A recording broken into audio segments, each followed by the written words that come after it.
Hi, welcome to SBR Videos. I'm Peter Loshak. It's week 4 in the NFL, and this is our weekly popular recurring segment with Doug Upstone, where he gives us his false favorites and top underdogs for the week. We do 2 videos with him. 2 weeks ago, he went 6-0 in these videos. Last week, he dropped to 4-2. Doug Upstone, very impressive record you've got so far this year. Yeah, things have really gone well so far, and let's just hope to try and keep it up on this particular segment. We're 7-2 on the year, so let's just keep trying to go in the right direction and keep making money. Let's try to do it. Doug Upstone, what's your first top underdog or false favorite for NFL Week 4? My first false favorite, Peter, is with the Buffalo Bills. Now, this week the Bills, or I should say last week the Bills played Miami, and I gave it out here as a play, and I thought it was a great situation, and they really did a number on Miami. This week, though, I think they're in a little tougher predicament. You know, they're not going to have, presumably, Sammy Watkins or LaShawn McCoy, so I think that's going to put them a little bit behind the 8 ball in that regard.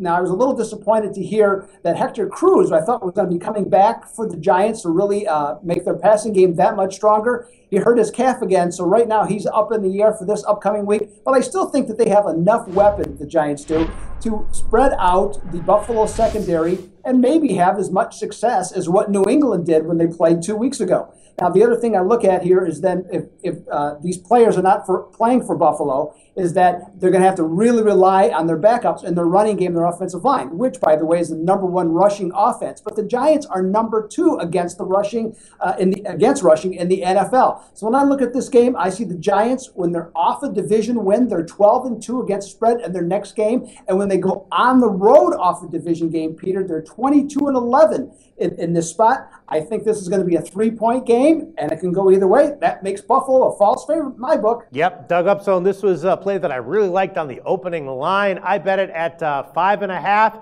Very good to hear that you confirm my initial thoughts on this game as well. Hopefully we have a winner here. Giants plus 5.5. All right, what's your second top underdog or false favorite for NFL Week 4, Doug? My second one, Peter, is a false favorite with Atlanta against Houston. Now, Houston finally got to the winner's circle last week, Peter, but it wasn't very impressive in 19-9 fashion over Tampa Bay.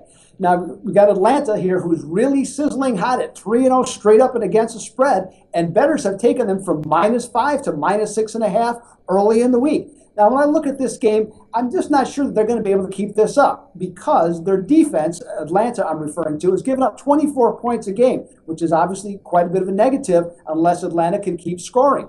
Now, which I think also then helps the Texans' offense. The other thing that comes into play here is that Atlanta might be 3-0 against the spread, but each of their wins have been when they trailed in the fourth quarter and come back to get it done. Obviously, over the course of a season, that's just not going to continue, and I think it might, quite honestly, stop even right here.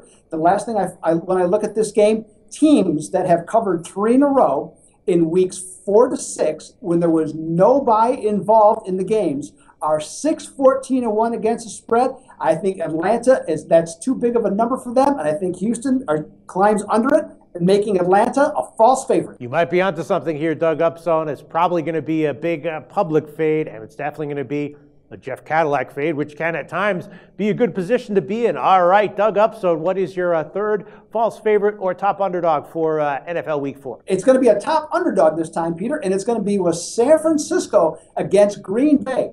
Now, you know, it makes no sense in the world to want to back a team that was just outscored 90-25 in their last 2 games, gave up 677 passing yards, and they're going to be facing Aaron Rodgers this week. But hear me out as to why I think taking the 8.5 or the 9 with San Francisco is going to be a good play.